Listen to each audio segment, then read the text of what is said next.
Hi mga mi! Halina't mag-harvest ng pechay!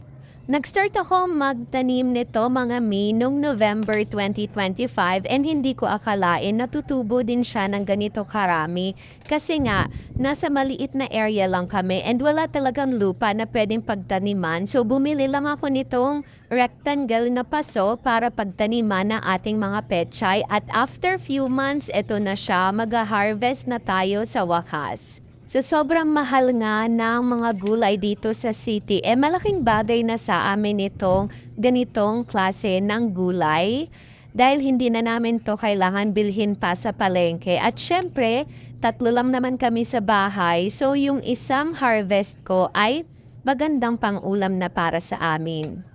Isa pa mga mi, garantisadong fresh tung gulay na to, walang chemicals at walang pesticide na ginamit dahil ako mismo ang nagpatubo.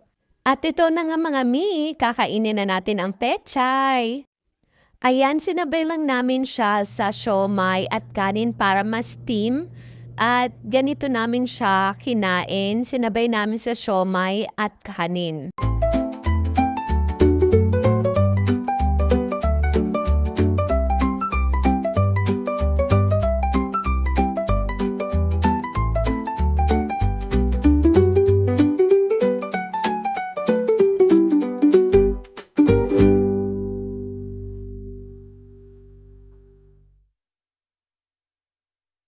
Eto na lang yung mga natirang pechay, so mag-aantay tayo ulit for our next harvest.